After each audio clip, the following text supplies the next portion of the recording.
Drama से जुड़वा बहुत ही बेहतरीन ड्रामा है और आने वाले एपिसोड्स में आप देखेंगे कि सारा जो है बहुत ज्यादा खुश है कि आदिल के साथ उसकी शादी हो जाएगी, क्योंकि सारा आदिल को पसंद करती है। लेकिन सारा को इस बात का पता नहीं है कि फरहत जो है वो चाहती है कि इसकी सारी दौलत जो है वो उसको मिल जाए, तो इसलिए उसकी शादी आदिल से करवाना चाहती है। साथ साथ में आप देखेंगे कि जब बात चलेगी सारा और आदिल की शादी की तो सलमा उसकी मुखालिफत करेंगे, लेकिन मजहर जो है वो इस बात की मुखालिफत नहीं करेंगे बल्कि वो आदिल के साथ इसकी शादी कर देंगे। फिलहाल मजहर तो ये समझ रहा है कि आदिल और फरहत जो है मेरी बेटी से प्यार करती है और ये समझती है कि इसकी शादी किसी और के साथ नहीं हो सकती, कोई और इसके साथ शादी नहीं करेंगे, तो इसलिए वो इसके साथ शादी कर रही है, तो इससे बहुत ज्यादा खुश होंगे।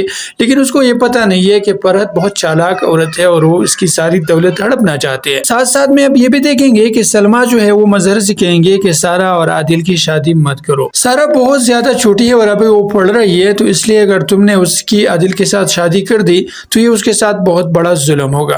तो इस पर मजहर उसे कहेंगे कि जो भी हो लेकिन सारा मेरी नजरों से हटनी चाहिए। मैं नहीं चाहता कि ये जो बोझ मेरे सर पर है ये हमेशा रहे, और मैं चाहता हूँ कि इसकी शादी हो जाए, चाहे आदिल के साथ हो या किसी और के साथ। लेकिन अब जो फरहत कर रही है आदिल की और सारा की शादी, तो इसमें मैं उसको इनकार नहीं कर सकती, तो मैं चाहता हूँ कि इस दोनों की शादी हो जाए। तो सलमा उसे कहेंगे कि तुम ज्यादती कर रहे हो अपनी बेटे के साथ। पहली फरहत और उसके बच्चे उसके साथ ज्यादती और जुल्म कर रहे हैं, अगर तुम उसकी शादी आदिल से करवा दो तो फिर उसकी जुल्म जो है वो बढ़ते रहेंगे।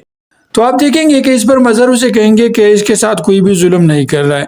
अगर फरहत उसके साथ कुछ जोर जबरदस्ती कर रहे तो उसको सिखाने के लिए कर रहे हैं, ना कि उसको मारने के लिए। तो इस पर सलमा उसे कहते हैं कि तुम गलत समझ रहे हो, तुम अपनी बहन को नहीं जानते, वो सारा के साथ बहुत ज्यादती कर रहे हैं। तो मजहर उसे कहेंगे कि तुम गलत समझ रहे हो, फरहत उसके साथ ज्यादती नहीं कर सकती बल्कि उसने उसको अपने बच्चों की तरह पाला है। दूसरी जानिब आप देखेंगे कि फरहत जो है वो सारा से कहते हैं कि आदिल को तुमने आज से बाई नहीं कहना है। मैं सोच रही हूँ कि तुम दोनों की शादी कर दो, अगर तुम आदिल को बाई कहोगे तो फिर तुम्हारी शादी उसके साथ नहीं हो सकती। तो जवाब में सारा उसे कहते हैं कि ठीक है, जैसे तुम कह रहे हो मैं वैसे ही करूंगा। फरहत जब आदिल से बात करते हैं शादी की सारा के साथ कि तुम सारा के साथ शादी कर दो, तो आदिल जो है उससे इनकार करेंगे, उससे कहेंगे कि सारा बहुत छोटी है, इसके साथ मैं शादी नहीं कर सकता, ये सारा के साथ बहुत ज्यादा ज्यादती है। करशी जो है वो भी अपनी माँ से कहेंगे कि तुम आदिल के साथ सारा की शादी मत कर दो, आदिल बहुत ही खूबसूरत भाई है हमारा और सारा जो है बहुत ही निकम्मी लड़की है, ये बहुत बुरी लड़की है, अगर हमारी भाई के साथ इसकी शादी हो गई तो खुदा न ख्वास्ता उसे कुछ होने जाए। इस पर उसकी माँ उसे कहेंगे कि हमें उससे क्या लेने देने हैं, उस लड़की की शक्ल सूरत से हमें उसकी दौलत चाहिए, अगर आदिल उसके साथ शादी करते तो हमें उसकी दौलत मिल जाएगी।